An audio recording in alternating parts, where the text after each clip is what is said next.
यीशु मसीह में प्यारे भाई और बहनों, आज हम पवित्र बृहस्पतिवार अर्थात नए पास्का का पर्व मना रहे हैं। संत पौलुस के कुरिन्थियों के नाम पहले पत्र के 11वें अध्याय के 23 से लेकर 34 तक के ईश वचन पर तथा लूकस के सुसमाचार 22वें अध्याय के 14 से लेकर 30 तक के ईश वचन पर हम आज मनन चिंतन करेंगे। सबसे पहले हम पास्का पर्व क्या है, इसका इतिहास क्या है, इसे समझने की कोशिश करें। पुराने नियम में निर्गमन ग्रंथ के 12वें अध्याय में 1 से लेकर 27 तक के ईश वचन में यदि हम ध्यान दें तो हमें समझ आएगा कि प्रभु ने अपनी प्रजा इस्राएल को इजिप्ट की, मिस्रियों की गुलामी से मुक्त करने के लिए 10 महामारियां भेजी और इसमें 10वीं महामारी मिस्रियों के पहलौठों की हत्या करना था।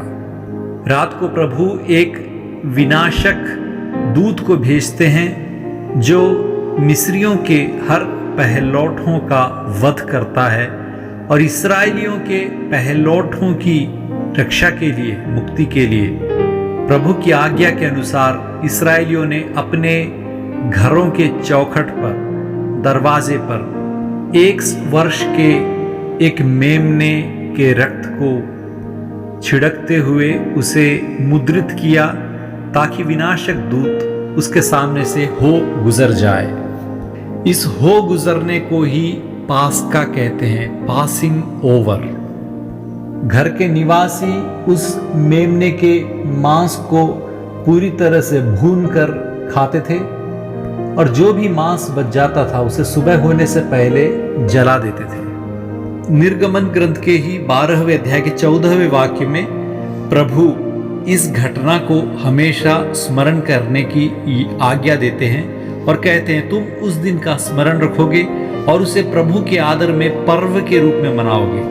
तुम उसे सभी पीढ़ियों के लिए अनंत काल तक पर्व घोषित करोगे। इस घटना के कारण फरवो ने इस्राएल के लोगों को गुलामी से मुक्त किया। मिस्र की गुलामी से वे हो गुजरते हुए, फिर लाल सागर से भी हो गुजरते हुए वह प्रतिज्ञात देश की ओर रवाना होते हैं। इस हो गुजरने की याद में ही हर वर्ष वे पास्का पर्व मनाते थे। यह यहूदियों का सबसे प्रमुख पर्व है, इस्राएली प्रजा के जन्म का पर्व है और वे हर वर्ष मिस्र की गुलामी से मुक्ति की यादगार में इसे मनाने लगे। दरवाजे की चौखट पर मेमने का रक्त जो छिड़का गया था वह उस घर में रहने वालों की रक्षा था और मेमने का मांस उन लोगों को पवित्र करता था। तो इसी धर्म विधि को वे हर साल मनाने लगे। सबसे पहले परिवार में मनाते थे और उसके बाद यह पूरे देश का एक महत्वपूर्ण पर्व बन गया। और आज हम ये देख रहे हैं कि यीशु मसीह अपने शिष्यों को बुलाते हैं और अंतिम भोज का प्रबंध वे स्वयं करते हैं। बहुत से भोजों में ईसा मसीह आमंत्रित थे, लेकिन वो पहली बार और आखिरी बार खुद एक भोज तैयार कर रहे हैं, उसका प्रबंध कर रहे हैं। वे अपने शिष्यों के साथ इस अंतिम भोज को बड़ी अहमियत देते हुए बहुत सी बातें सिखाना चाहते थे। यह एक नया पास्का का पर्व है। जिस प्रकार पुराना पास्का गुलामी से आजादी की ओर गुजरने का प्रतीक था, उसी प्रकार ये नया पास्का मृत्यु की और पाप की और शैतान की गुलामी से ईश्वर के पुत्रों पुत्रियों की आजादी का प्रतीक है। यहाँ पर कोई और मेमना नहीं, ईसा मसीह ही स्वयं ईश्वर का मेमना है। वे अपने शरीर और रक्त को अर्पित करते हैं। अगले दिन क्रूस पर उनके शरीर और रक्त को सारे संसार के पापों की मुक्ति के लिए वे अर्पित करते हैं, लेकिन एक दिन पहले अंतिम भोज के अवसर पर उसे वे प्रतीकात्मक रूप में अर्पित करते हैं। रोटी को तोड़ते हुए अपने शिष्यों को देते हुए कहते हैं यह मेरा शरीर है, और दाखरस को अपने शिष्यों को देते हुए कहते हैं यह मेरा रक्त है, और कहते हैं यह मेरे रक्त का नूतन विधान है। एक नए विधान की स्थापना कर रहे हैं यहाँ पर प्रभु। ईश्वर और मनुष्य के बीच में एक नया रिश्ता, नया संबंध, एक नया विधान यहाँ पर स्थापित हो रहा है। लूकस 22 के 19वें वाक्य में अपने शिष्यों से वे आज्ञा करते हुए कहते हैं कि मेरी स्मृति में तुम यह किया करो। इस नए पास्का को प्रभु ईसा मसीह की स्मृति में किया करना ही पवित्र कुर्बाना है। तो इस प्रकार यह पवित्र कुर्बाना की स्थापना का सुदिन है, और इस पवित्र कुर्बाना को कौन अर्पित करेंगे? ईसा मसीह के शिष्य अर्पित करेंगे, और शिष्यों के द्वारा भविष्य में अनेक शिष्य इसे अर्पित करेंगे। इसे ही हम पुरोहिताई कहते हैं। तो इस प्रकार यहाँ पर पुरोहिताई की भी स्थापना की जा रही है, क्योंकि पवित्र कुर्बाना सिर्फ और सिर्फ पुरोहित ही अर्पित कर सकते हैं। तो दो पवित्र संस्कारों की स्थापना आज के दिन की गई थी प्रभु के द्वारा। जब भी हम पवित्र कुर्बाना में भाग लेते हैं तो हमें इस बात को हमेशा याद रखना है कि प्रभु ईसा मसीह ने हमें पाप से, मृत्यु से और शैतान से मुक्ति दिलाई, और हमें पवित्र करते हुए, पाप मोचन देते हुए ईश्वर की संतान बनाया।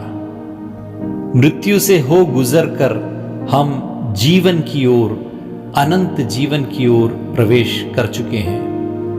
प्रभु जो मनुष्य बनकर हमारे बीच में रहे, वे हमेशा हमारे साथ रहना चाहते हैं, और हमेशा हमारे साथ रहने के लिए ही उन्होंने पवित्र कुर्बाना की स्थापना की है। हम सुसमाचार में देखते हैं 4 तरीके से प्रभु अपने सानिध्य को दर्शाते हैं। सबसे पहले यूहन्ना के सुसमाचार पहले अध्याय के पहले ही वाक्य में हम पढ़ते हैं, आदि में शब्द था, शब्द ईश्वर के साथ था, और शब्द ईश्वर था।